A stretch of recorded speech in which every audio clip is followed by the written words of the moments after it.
الحمد لله الواجب الوجود الدائم العطاء والجود الموجود قبل كل موجود، والصلاة والسلام على رحمة المهداة سيدنا وحبيبنا وعظيمنا وقائدنا محمد صلى الله عليه وسلم.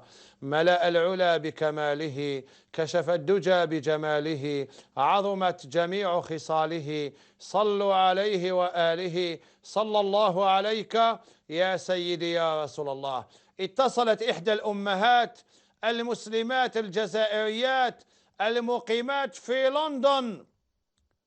لندن قالت لي: يا شيخ، إذاك حابين ربي يعطيكم الشتاء في الجزائر، خرجوا الأطفال إلى المساحات وقولوا للأطفال يدعوا ربي، لأن الأطفال لم يجري عليهم القلم ودعاؤهم مستجاب. والمرأة على حق، المرأة على حق. ولذلك هاو النداء انتحى.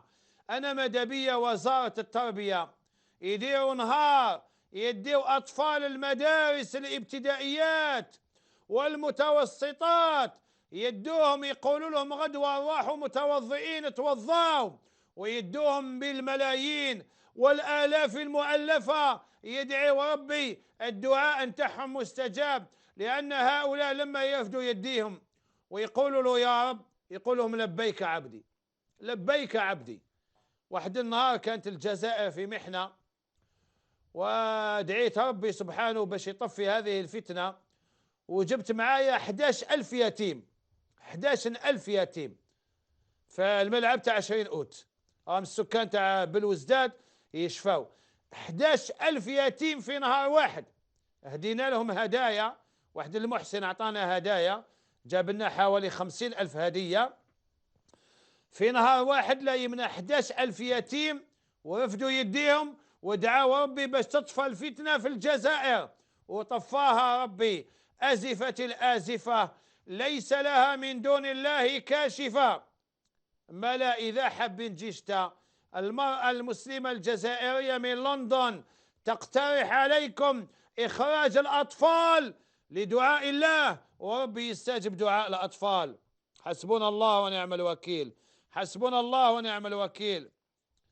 سائل يقول أو سائلة تقول: صليت صلاة الاستخارة ولم أرى شيئا، فهل أعيدها؟ أولا صلاة الاستخارة ماوش الجواب انتحى أن تري شيئا، لا، ماشي لازم تنومي حاجة، يعني تصلي الاستخارة وتوغدي لازم تنومي، لا لا لا.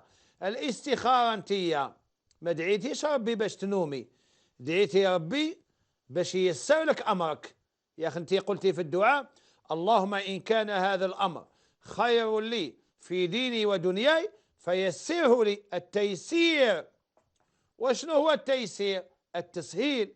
تبدأ تشوفي الأمور قدامك تنفتح، ما تنغلقش، تبدأ تنفتح الأمور. وربي كي يحب حاجة يسخر لها أهلها، ما لا ربي يبدأ يفتح في الأبواب. زعما يماك ما يشحب هذا الرجل، انت كي تصلي الاستخاره وتدعي حتى تصيبي يماك تقول لك: يا بنتي والله العظيم غير هذا الراجل ما باش على ما عجبنيش، هيا خلاص خلاص هيا دوك نقول باباك يعيط لباباه. شفتي التيسير؟ لان القلوب بيد الله، والقلب تاع يماك بيد الله، ربي هو يقلب القلوب كما يشاء، كما يشاء.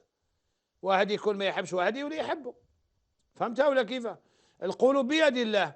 اما لا، التيسير ماشي المنامات. شحال من مرة تقول لك أنا صليت الاستخارة ومن بعدها نمت، لا لا لا يشترط المنام، وإذا ما نمتي والو. شوفي التيسير إذا ربي يسهلك في الأمور. سائلة تقول: زوجي لا يدخل إلى البيت حتى يمر إلى بيت أهله، وهذه وش مشكلة؟ وش وجعك؟ أو ما يجيش للدار حتى يجوز ليماه وباباه ويطمئن عليهم ويجي للدار. واش راكي حابة يجوز لتبرنا يجيك خابط، يروح يقمر، يروح يسرق، يروح يقعد في الطريق هامل في الزنقة؟ يا عباد ربي، زوجي لا يدخل إلى البيت حتى يمر إلى بيت أهله. بارك الله فيك، راني راضي عليك، راك على حق. فهو يعمل، وبعد الخروج من عمله لا يأتي إلينا حتى يزور أمه. نصحته ونصحته. الله أكبر، ديك النصيحة هذه نصيحة إبليس لآدم، نصحاته باللي كي تخرج من الخدمة ما تروحش تشوف يماك، هذه هي النصيحة. نصحته ثم نصحته ثم نصحته، واش صار؟ لكنه مصر على هذا، وطول السنة انصحوا يا سيدي. واش ننصحوا؟ نقولوا ما تزورش يماك، ما تروح تشوف باباك؟ يا أعوذ بالله. انصحوا يا سيدي فهو يسمع كلامك ومن متتبع حصتك. أما لا، ما دام أنت تسمع كلامي وما دام أنت تتبع هذه الحصة، أنا نقول لك أنت على حق، وننصحك أن تستمر على هذا حتى تلقى الله. ما عندك زوج يماك وما عندك زوج باباك، وربي قال لك ولا تقل لهما أف ولا تنهرهما. ربي هو الذي أمرك بهذا، والنصيحة لازم نقدموها لك ليك انتي. شوفي، لو كان قلتي لي راجلي خمار والله العظيم غير نجي معاك، راجلي سراق أني معاك، راجلي تاع مخدرات أني معاك، تاع دعاوي الشر أني معاك. ولكن تقولي لي راجلي كي يخرج من الخدمة يروح يطلع على بابه ويماه ويجي، ولازم يروح يطلع على بابه ويماه. يا ليتنا كاع نقدروا كيما يدير زوجك، يا ليتنا نقتدي به، يا ليتنا نستطيع نكونوا كما هو.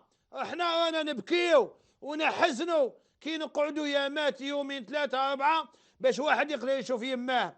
رانا نحزنوا كي تجي الأشغال تديك واد من الأشغال حتى تقعد سمانة 10 أيام باش تشوف يماك، وانت راكي ماشي عاجبك الحال وتقولي نصحته ونصحته ونصحته. واش نصحتيه؟ تقولي له ما تشوفش يماك، ما تشوفش باباك. هذا راجل انت اللي ولدتيه، انت اللي كبرتيه، انت اللي تعبتي عليه، ها انت التي اوجدتيه خرج من كرشك. حسبنا الله ونعم الوكيل. انت ظالمه، توبي الى الله واستغفري واندمي وروحي لهذا رجلك لكن غصتي له حياته ونكتي له ايامه، روحي طلبي منه السماح، بوسي له راسه ويده ورجله وقولي له يا زوجي اسمح لي، اسمح لي اني كنت ظالمه وكنت جاهله.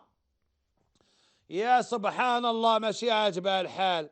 راجلها مسكين يخرج من الخدمة ويكافح، يروح يجري يشوف باباه ويماه ويطمئن عليهم، كاش ما خاصهم. بالك باباه شيخ كبير، خاصو دواء، خاصو ماكلة، خاصو لبسة. يماه واش راكي يسلم لها على راسها ويدها ويعطي لها حق الحمام ومن بعد يقلع لدارو. ماشي عاجبها الحال، ماشي عاجبها الحال، ماشي عاجبها الحال.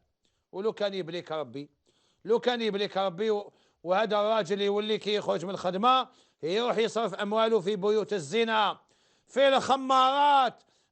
وين تولي تبكي يا ربي وانا راجلي مسكين. تمك مسكين، تمك مسكين. الله يهديك، الله يهديك، الله يهديك ويغفر لك ويتوب عليك. هلكوكم فلان مصر، هلكوكم فلان مصر، هلكوكم فلان تاع البرازيل، هلكوكم الفلام تاع الترك. سائلة تقول ما حكم الوضوء والمسح على الحناء؟ إذا توضيتي والحنة هذه كانت ما كاش، يعني كاين غير اللون تاعها، حاولي تفهمي الله يرضى عليك، ماشي تروحوا تقولوا قال الشيخ وانا ما قلتهاش. إذا ما دارت الحنة في راسها ومن بعدها غسلت راسها غسلاته، يعني بقات الحنة في الشعرة، الشعرة ولت بلون الحنة، هنا يجوز أن تتوضأ وتمسح على شعرها ولا شيء عليها ووضوءها صحيح. أما إذا كانت دايرة الحنة، يعني دايرة هذيك الغرقة هذيك تاع الحنة هذيك دايرتها في رأسها، لا يصح أن تتوضأ عليها لأنها عازلة وفاصلة، يعني تمنع الماء من الوصول إلى الرأس. فهمتيها ولا ما فهمتيهاش؟ إذا كنت نحيتي الحنة وبقى الشعر برك بلون الحنة وضوءك صحيح. إذا كان كاين التراب تاع الحنة هنا الواجب عليك أن تزيليه، فإذا توضأت فالوضوء باطل. وكذلك السبيغة تاع الراس بلا الحنة، أيما امرأة دارت السبيغة ما تتوضاش فوق السبيغة ولا فوق الخمار، لا، الوضوء باطل. لازم تنحي هذيك السبيغة وتقعد الشعر ملونة. إذا مسحت رأسها عند الوضوء فوضوءها صحيح. وإلى حصة قادمة إن شاء الله، والسلام عليكم ورحمة الله وبركاته.